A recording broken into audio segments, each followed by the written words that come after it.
Hi, everybody. So welcome. We have another exclusive interview. The first interview of the 2023 year. I wanted to start with a banger, with something that to me was like necessary and needed. And you'll know why once we start speaking.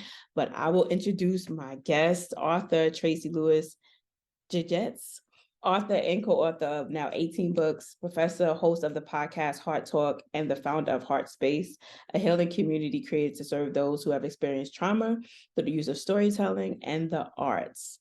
Welcome. How are you doing, Tracey? I am well. Thank you so much for having me. I'm so glad to be here. First of all, I'm like so moved because when I read this book, I have it right here. I got pages highlighted and everything. Black Joy, Stories of Resistance, Resilience, and Restoration. I remember in 2020 when the pandemic and everything happened. And I remember talking to my boss because I work at the Schomburg and I work with the Junior Scholars Program for young people, 11 to 18 Black scholars. And I remember I was just like so flustered because I was trying to figure out, how do we find joy in this? How do we find like the hope? And I just remember I felt like I was on a hamster wheel. And I remember feeling overwhelmed. And I was just like, what are we doing here? It's almost like we're like hustling backwards. Like we take Yes. 2 steps forward, it would be like 5 steps back. Mhm. And then got this book like a few months ago. And I was like, where was this book at when I was sitting here? When I was sitting here trying to figure, I'm like, you had every answer for how to like maintain Black joy. And I just Mhm. want to thank you. I know like that's kind of crazy to open up an interview with a thank you, but I really want to say thank you because it really changed the way I just viewed life as a Black woman in this world, because it's so like hard. But then it was Mhm. just like, okay, let's look at it from a different angle. So I feel like we're reading this book. If you're a first time reader of your work, or if you're a person just trying to experience joy, I think this is a beautiful way to kind of look at and reimagine how we can experience joy, but also do it in a way that could be a tool in our toolbox to kind of resist to. I know I gave you a lot, but my first question is the first question is, what made you choose Black joy? And then also you used your life as the catalyst for everything. You could have just interviewed a bunch of Black people. So what made Mhm. you choose Black joy specifically? And then also what made you choose to go personal with your own stories? Mm. That's two very good questions. I think my answer actually answers both because, like you in 2020, I was feeling the same thing. I entered the discovery, the researching of Black joy through grief, through my own personal wrestling with what was going on in the world. Someone, as a writer who had been writing and writing for years about social justice issues and race and racial reconciliation, and was feeling some kind of way the summer of 2020 when sort of everything exploded after the murder of George Floyd. And then in the midst of that, we're in this state of isolation because of the pandemic. And so I think, just like you, I was feeling like, what is this? Like hustling backwards is exactly how I felt, right? Like, I was like, are we pursuing freedom? And are we pursuing freedom?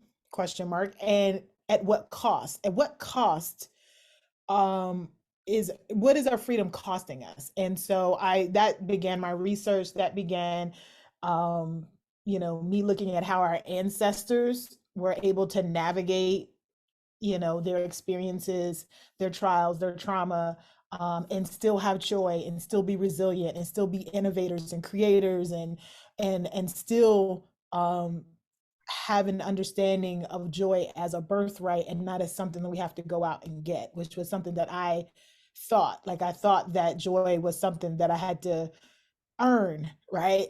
That it wasn't just something that was inherent to me and that I could access at any moment in time. And so a combination of things, me feeling like you were feeling, my therapist asking me very pointedly, what does joy feel like in your body? And me not being able to answer her, me looking at my daughter and wondering what was what was I teaching her? What were we as a collective setting up for her and her generation? Mhm. All of those things, I think, fueled me writing one essay for the Washington Post called Mhm. Dancing in the Rain that ultimately led to this book. So do you think that having a reconnection with our ancestors and knowing our history can act as a conduit for maintaining and unlocking Black joy? I say that because in the book throughout it, you talk about a lot of like history, either history with your own family, with your Mhm. grandmother, your even the way how you approached the story of like the 4th of July. You know what I mean? It was a lot of looking back to kind of center you to move forward. So you think that more of us should kind of look back first to figure out if we can access Black joy and use examples from how it was accessed before us? Mhm. Yeah, Sankofa definitely is a thread, right? Like this idea of moving forward, but also returning and going back to get, right, what was lost. And so I think for me, my ancestors, my ancestors and the collective group of ancestors were very pivotal um, in what I would end up putting down on the page. And what I mean by that is I had a false belief that my ancestors somehow wanted me to struggle. You know, Mm, as crazy as that sounds, right? Like because they struggled, I must struggle, right? I must. And what I think me going in and really unpacking the stories of my life and my grandmother, my great grandmother, me unpacking the stories of our historically the ancestors helped me understand that that is actually not what the ancestors were speaking. Like that's not what they're telling us. It's mm, like we gave you access, now you run on and heal, right, for yourself and for your people, mm, right? And so I had to kind of just reframe my thinking. So yes, I absolutely think that if a person is struggling with joy and what it looks like, that the first step is to tap that memory, that ancestral memory. mm, And I think what you'll find is that all the ways that grandmama was able to keep going and great grandmama was able to, laugh and still, play her spades or whatever it is, right? Or rock in church or wine at the juke joint, whatever it is, whatever she was able to tap into mhm, to have joy, that is a legacy for us. That's something that we have access to also. And I think some of what oppression and colonization and colonized mindsets and all those kinds of things kind of does, it separates us from that. mhm, And I think for me in writing the book, I had to go back. That's the reason why, to your first question, there's so much of my personal story because I was learning and unpacking as I was writing. It oh, was probably out of all the books I've written, this book was the most liberating book. I felt the most free on the page. I was laying it all out there. I was telling my story. I was telling the story of my ancestors for no other reason but to figure out, number one, what Black joy is, how we wield it, and how do we heal? How do we use it to heal? I think that's great. I have a question though, because I know this might be a little like tad. I don't know if anybody's ever asked you this though, but I was thinking when I read the whole time, I was often wondering like, are we always surviving in spite of like, that's the whole thing. We're surviving and we're having our joy in spite of racism, in spite of this, and in spite of that. Is that the only way, do you think, that our Black joy is identifiable because we can look at it from that angle and sadly only that angle? It's almost like, what does Black joy even look like if we're not always resisting something, right? Mm. Even in itself, Black joy is resistance. So do you think that it has any other shape or form outside of what it is now? I hope I'm clear. No, I hear you. I think there's a couple of things in that question. Number one, Black joy.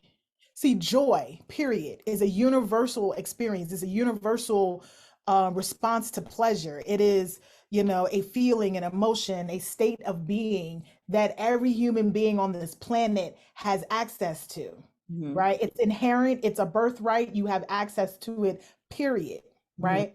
then what distinguishes Black joy, Mhm. right? If joy is this thing, right, that we all have access to no matter what we look like, well, no matter what our experience is, then Black joy is that this joy lives in counter to the lived experience, Mhm. right? So, what we face as Black people in this country and in this world, the universal experience of joy that we have as human beings, our humanity has to butt up against the Mhm. people who are dehumanizing us and the people that are oppressing us and the systems, not even people, systems that are in place to prevent us from having that joy. So on the one hand, I want to say Black joy, by definition, is this idea of existing as human beings in this universal space of joy in spite of Mhm. what this world tells about us by definition.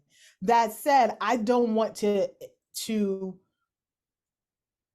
I don't want to get away from the fact that our joy, the particularities of it, the cultural aspects of don't exist in the gaze, Mhm. right? It might be defined in a particular way because of what's happening out there, but the way that it shows up and the way that we just connect in that kind of way, whether it's through our music or art or movement or whatever, that is particular and that has nothing to do with the white gaze, right? Or the scenario. So it's the reason why in this book resistance is only one of three Yeah. pieces or three movements, right?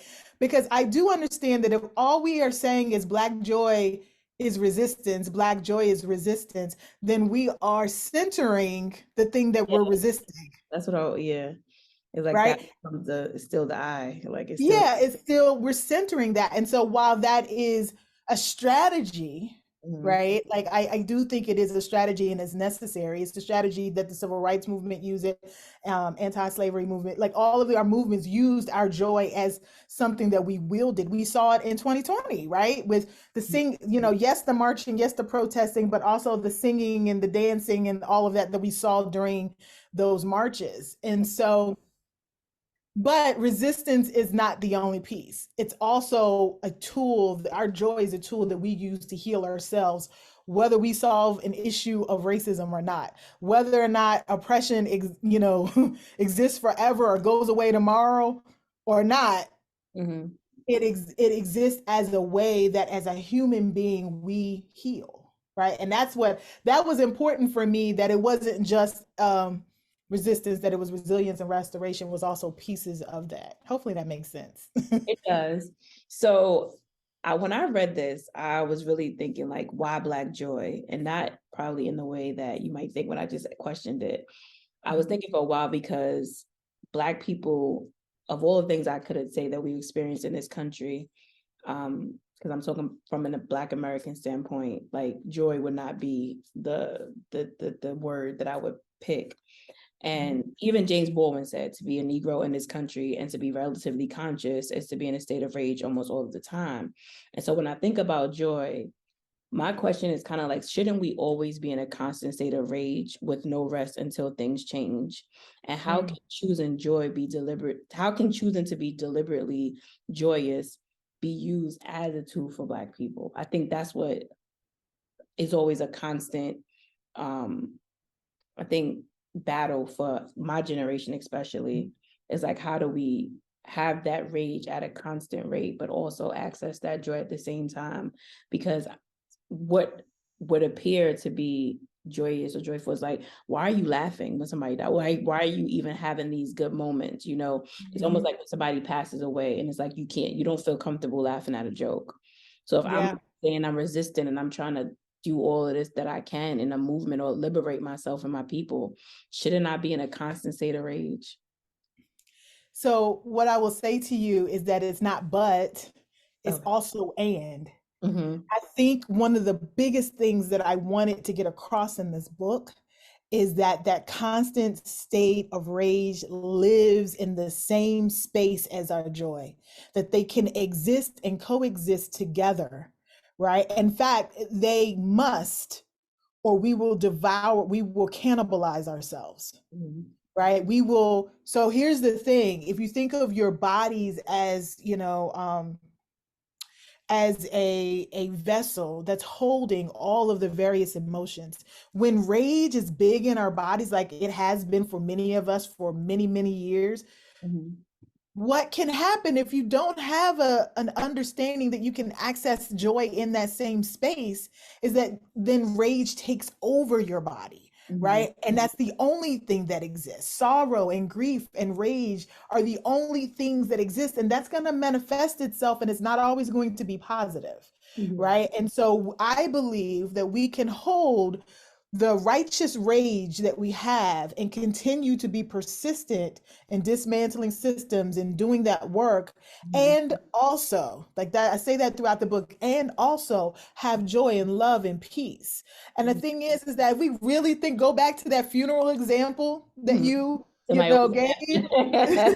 right? So the homegoing, right? Like at a homegoing, there is extreme grief, Yeah, right? And and people that's falling out, jumping into the burial ground and all of that. But if you go to a repast, yeah, it's a there's totally different laughter, there's time. laughter, Yeah. there's storytelling. There's, you remember when he went out to the such and Mm-hmm. such with the Mm-hmm. such and such, and there is this balance Mm-hmm. of, you know, we can still have laughter and joy. And the thing is that what we, I think, and maybe I'm a Gen Xer, right? So maybe I'm considered the old school now, but like, I think what millennials and Gen Zers, and I think they get is that you can hold two at the same time. Mm-hmm. You can hold two truths at the same time. You can hold two, there's nothing polarizing about this space in our bodies, right? So Mm-hmm. yes, I'm going to march and I'm going to be confrontational and I'm going to demand my rights and I'm going to do all of that. And guess what? We're going to sing and dance and have hip hop ciphers and all the things in the midst of that, right? We're going to, because we got to have a place to off discharge, Yeah. right? What that rage builds up in us. Other than, if we don't, then that's when we're looking at dis-ease and we're looking at all the things because we're holding the impact of those emotions are being held in our bodies, and our bodies will manifest those emotions if we don't have a way to discharge them. And so we discharge them through our joy, we discharge them through, you know whatever else we have access to that allows us to do that. So I'm glad you brought that up, because I do get people saying, I don't like I don't have the right to be happy or to have joy right now, right? Because there's too much going on in the world. Mm-hmm. Or I don't deserve to be, in a good place or have a good year because there's too many people who didn't.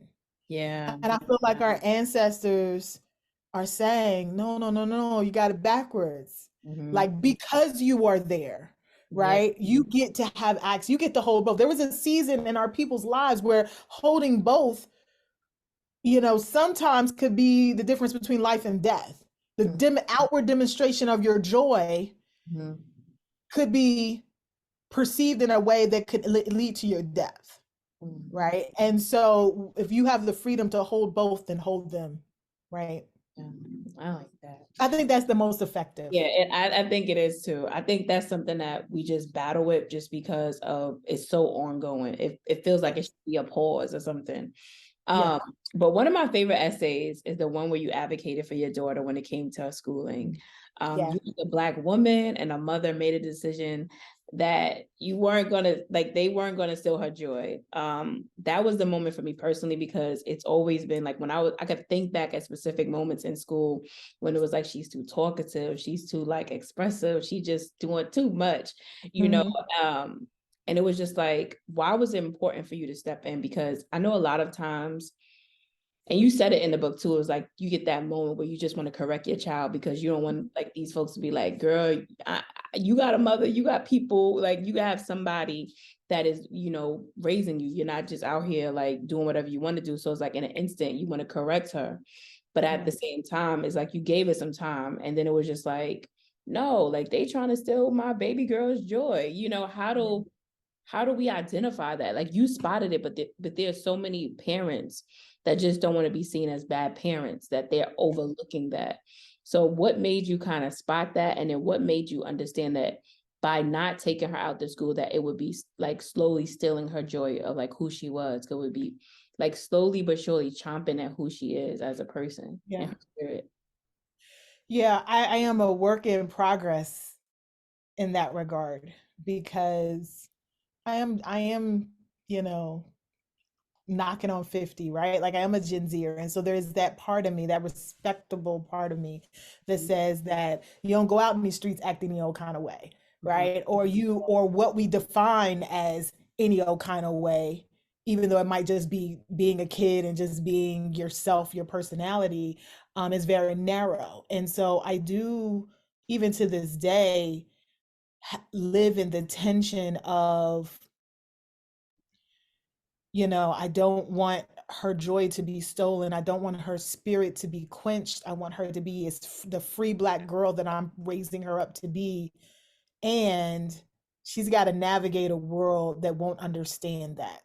Mhm. Right. And so, how do I teach her how to double dutch, get in and get out and get in Yeah. this world? Right.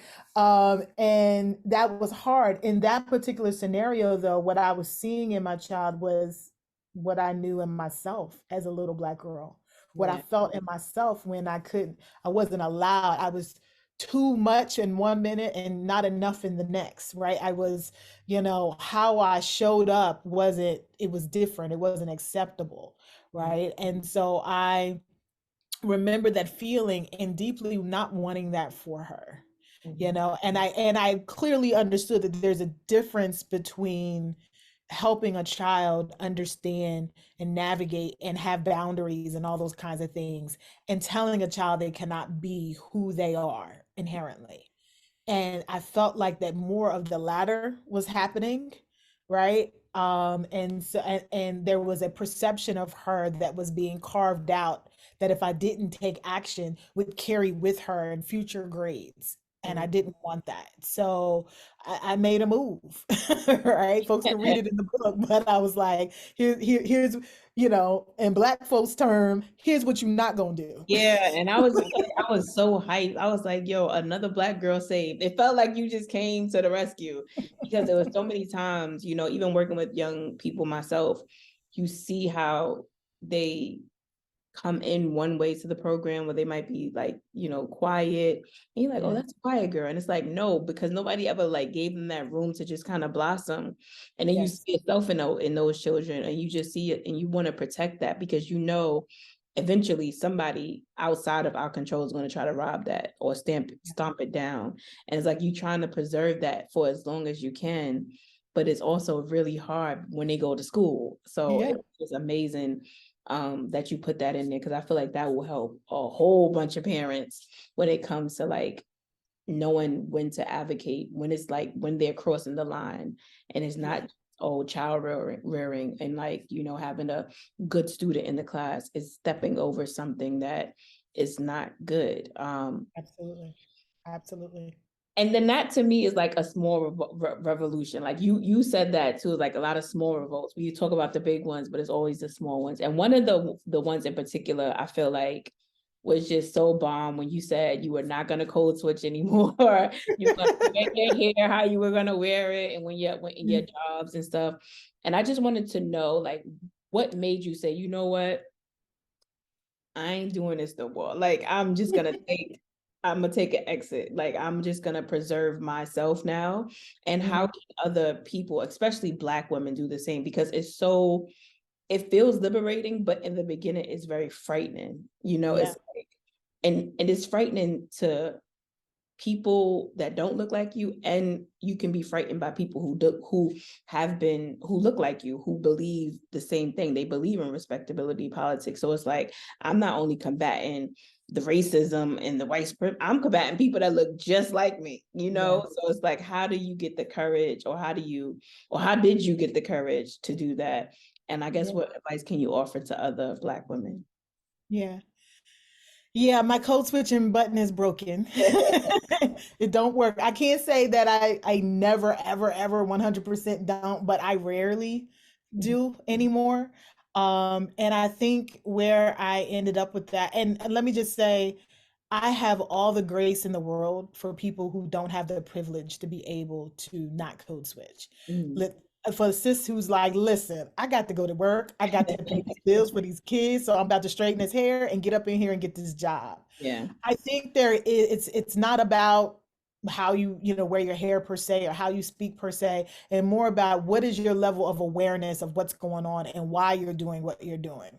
right? If you are not aware that you are transforming and contorting yourself because of this environment and you're just doing, I think that does something to the soul. I think that does something to your ability when you want to tap into your authenticity. I do think that there is a challenge there, but I also have a great deal of, like I said, grace and respect for people who are well aware that the environment that they're going into and that they, for whatever reason, feel like they have to be in requires them to show up in a particular way that may not necessarily align with what they would like, but they're clear about it, right? Like there's an understanding of what they're doing and why they're doing it.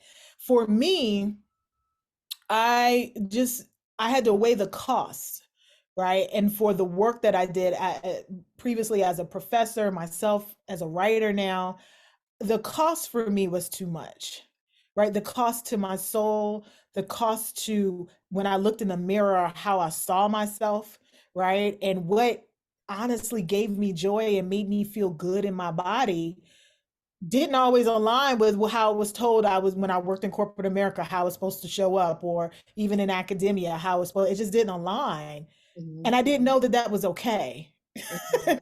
I didn't know that it was okay that it didn't align, and that because I can, if I show up as myself, I show up as offering something, Yeah. right, a value to that environment. And so I think I had to shift my thinking. So when I stopped code shifting, I had to constantly remind myself that if I decide to wear my cherry red braids, Mhm. right, or I decide to bring my blackety black outlook, right, or I decide to speak in a particular way, right, or drop a slang term here or whatever, right, that does not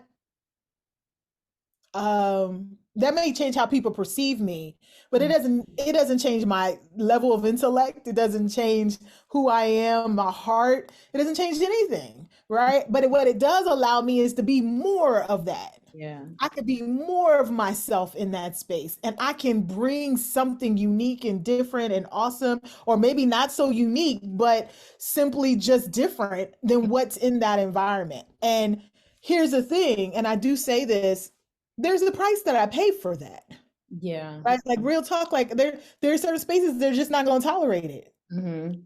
and I am okay with that. If who I am, how I show up is not, Mhm. not something that a particular space can tolerate, then I'm not supposed to be there. And Yeah. I'm okay with that, but I also recognize that not everybody can make that decision. So I think it's just a balance, right? Like I think you go into any situation trying to be as much of yourself as you possibly can. And Mhm. we know as Black women, even though I don't code switch, there are still some parts of me that they not getting, right? Mhm. Because it's not a safe place for Yeah. me to bring certain parts of myself as a Black woman, right? I may speak the way I speak and wear my hair the way I hair and just the way I want to dress, and in that aspect, I'm not code switching anymore. I'm just going to show up, Mhm. right? If you ask me something, I'm going to answer you, Mhm. but there are parts of me that I give to my family, to my girls, to my community that they're not going to get because they haven't earned that. So I flip the thinking, right? Like they haven't earned that. That's rich, that's good stuff, right? Like that's sacred stuff. You can't have that. This space can't have that part of me. So it's Mhm. not about like I'm going to hide it from you. You could check my Twitter feed and know I ain't gonna hide it. But what I will say is you haven't earned the right to get that part of me, right? And so I had to again change my thinking in those spaces. I like that. Because it's so hard. It's so It hard. is really hard. Absolutely. Okay, so another thing that I want to talk about was kind of how the community, because I enjoyed the story about the 4th of July. It was like it gave me all the vibes, like growing Yeah. up, just like what the 4th of July meant to me, to Black people, and what it means to like other people is very different. Very. But I know in these days and times, there are a lot, especially with my millennials and Gen Z, there are a lot of conversations online about this generation not preserving those like community spaces and family events, and that we're kind of just like isolated. Um, and I believe that could be why we suffer a lot internally, because we lack the community sometimes. We become very much a scrolling society. And even when we do go to events, we're on our phones and we're scrolling everything else. So do you think that Black joy, like that there could be a link between our generation and how we experience trauma, because there's a lack of that space that is created, that back in the day we had, you know what I mean? Because I'm a 90s kid. I vividly remember block parties, barbecues. I was in summer camps, after school programs, things where you had to, everybody had a step team, a dance team, Yes. a little book club. It was always something. And I feel like now we don't have a lot of after schools for kids. There's nowhere to go when you get out of school, right? If you go to the park, you might be met with a whole bunch of riffraff or like the cops harassing you. So it's just like the safest place for your kids to go is back home, where they're like on their phone or playing a video game or, on social media. So it's like kids are being isolated from each other, and we move around a lot, so we don't have access sometimes to that family or those events or those moments. And I feel like that could be a real reason, like, why we're experiencing a lot of like the mental health issues that we're experiencing. So I want to know, in your opinion, do you think that could be like a link? That was just kind of like my thinking while reading. I was like, well, dang, well, maybe this is why we got so many problems. Though. Like, we're disconnected in some parts. Like, we're together, but it's a lot of it is like when I'm not on my phone or I'm by myself. You know? Yeah. I think part of what you said, I do definitely agree with. I think that there is an aspect of community that is different nowadays, right? Like that doesn't show up as, like you said, the block parties, the after school program, not necessarily, right? And in some places, we know that some places that stuff still exists, Yeah. but it's less than maybe it was 30 years ago or 40 years ago. And so I definitely think that there's an aspect of village, right? That is much different than what it was, where we had tight knit communities. And a lot of times, I know when I was growing up, it was centered around the church. For other people, it might have been the Boys and Girls Club or the Y, or it might have been just the block you grew up with and everybody knew each other on the block, and auntie down the street would take care of so and so, like it was just that tight knit village perspective. I think with integration and access, and people, like you said, moved, they're not close to family. They, are in more white spaces, right? And so that has changed.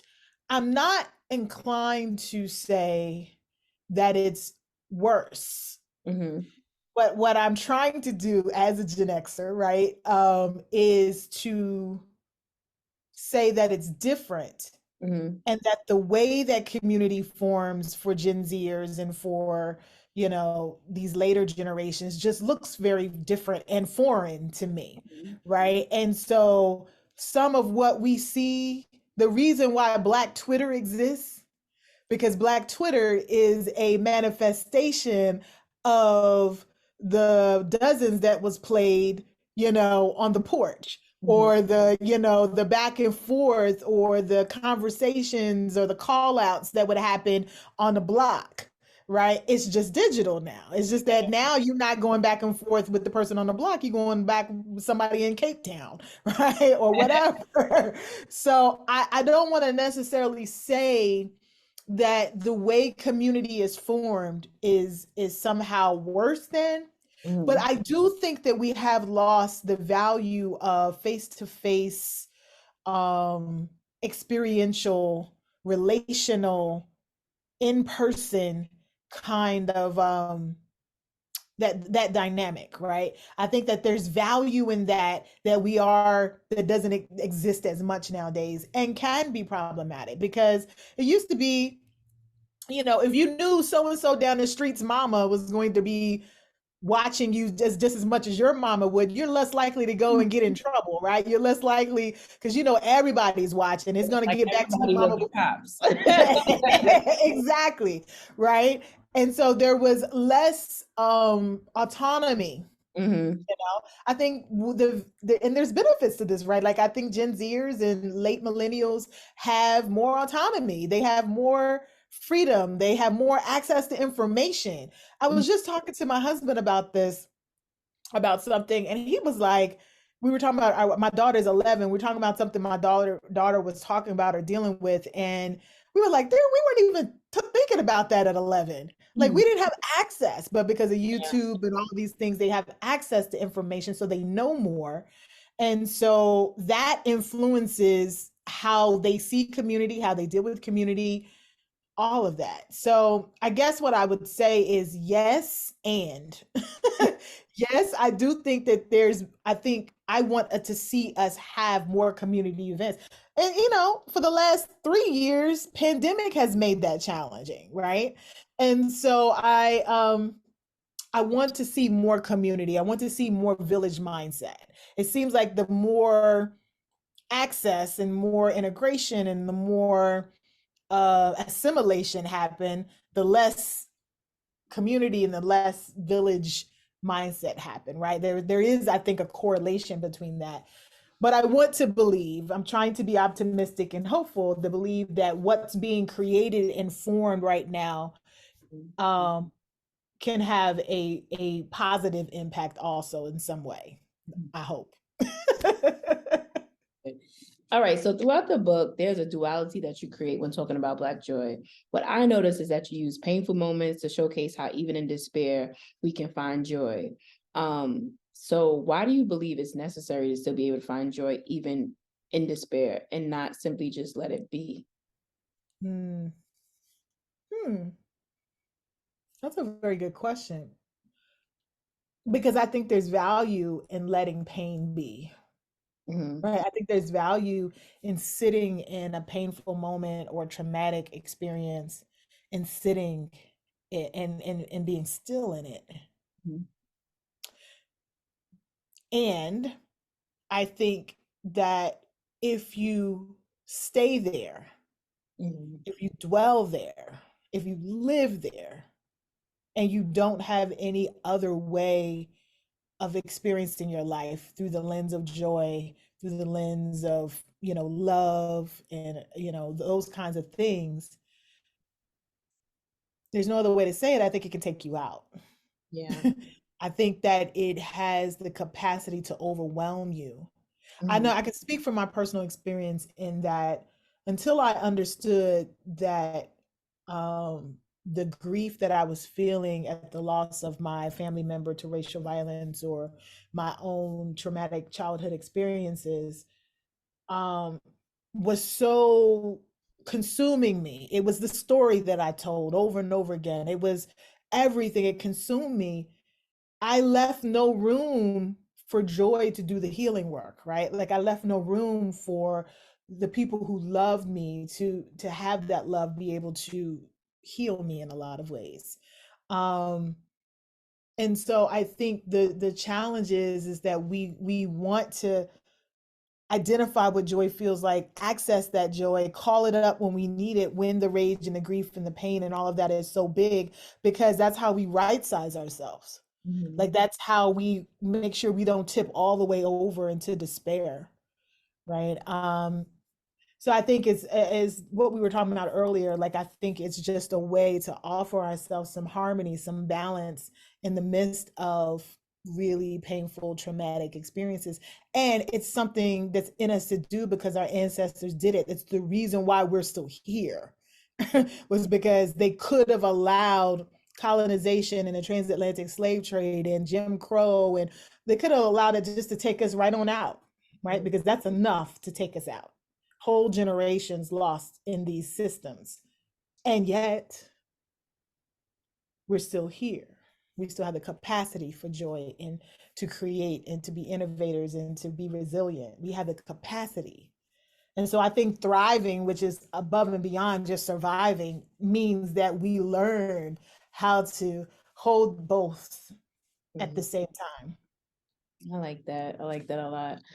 And last question is, what do you want readers to take away from reading when after they read the book? Like, what do you want them to really kind of like sit with and think about, and even kind of like just reimagine like what focus or that they should have going into and coming out of it?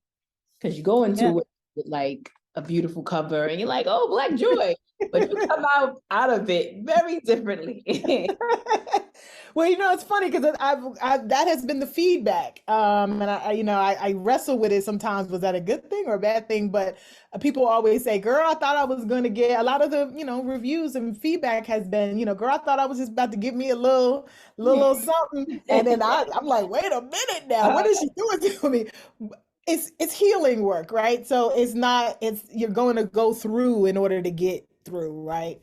I want Black readers to read this book and just what we just said, know that whatever they're seeing on their screen that's violent or whatever they are experiencing in their lives, whatever pain that they're holding, that they have access to joy, and that it starts in the body, and that if they can figure out what joy feels like in their body, they can call it up, they can access it, and then they can amplify it, right, for our good. That's what I want Black readers. I want them to look at their own lives. They can read my life, but then they can look at their own lives and see how they've been able to be resilient in spite of the experiences, or observe us as a people and see how we've come back time and time again, and how joy has been the mechanism that we've used to do that. If a non-Black person or a white person reads this book, I want them to sit in observation, and I always tell this story because I think it's important. When people ask me, well, what does a white person, how do they engage this text? And I say, me and my husband used to go to this Greek festival, and we used to love it. The food was amazing, the dancing and all the entertainment was amazing. And we used to go and just sit and like have a ball and enjoy it, take it in, engage it. But we never jumped on the stage and decided we was gonna dance with them. We never told them, well, maybe you need to add a little bit more honey in your baklava. We never centered ourselves in this story. And so if you can engage this book and you can sit in appreciation and observation of the journey and the stories I tell, and how Black joy has been a powerful form of resistance, a powerful way of demonstrating resilience, a powerful way that we heal and have restoration as a people, without trying to put yourself in it or find yourself in it because it's not written for you, then you will enjoy the book. So those I have to say that because I have to make the distinguish between who I wrote it for and who I know, the wider audience that I know will read the book, especially as we're coming into Black History Month and everything. So I agree. So these are like the last couple questions, but they're flash questions. Sure. Okay. The first answer you get, just say it. Okay. Favorite time to write? Favorite time of day to write? Morning? Morning. Early morning. Malcolm X or Martin Luther King? I ain't doing that. You gotta have one. Is it Malcolm X or is it Martin Luther King? I can't do that. They both are necessary. Okay. Coffee or tea? Tea. Living single or girlfriends? Oh, I'm Gen X, baby, living single. Okay. Resistance or acceptance? Acceptance. Okay. Is it Uchiwali or is it one mic? One mic all day. Okay. And who is Tracey Lewis-Giggetts? A work in progress. Oh, that was good. That concludes the interview. Thank you so much, Tracey. Let Thank you. people know where they can find you, everybody read the book. Get the book, read the book. I'm telling you, you are going to be in for a ride. Look, the whole book just highlight. Oh, that blesses me so much. That makes me I mean, I was like, how, like, okay, this part, that part. So tell people where they can find you, any plugs, promotion, where you're going to be at. The floor is yours. Sure. Online, traceymlewis.com. That's my website. That's an entry point for a lot of things. I have a newsletter called The Healing Place that you can sign up for free. It's also subscription based if you want to get like premium content. On Instagram, I'm TMLG Writer. On Twitter, I'm TM Lewis. I have another book that came out in September. Then they came from mine, Healing from the Trauma of Racial Violence. So that book came out in September. Black Joy came out last February. So I'd love your support of both of those books. And I'll be around. So TraceyMLewis.com is where you get all the info. So thank you so much. And that's it, y'all. Y'all gotta get the book, share it, because I'm gonna keep quoting it for the rest of the year.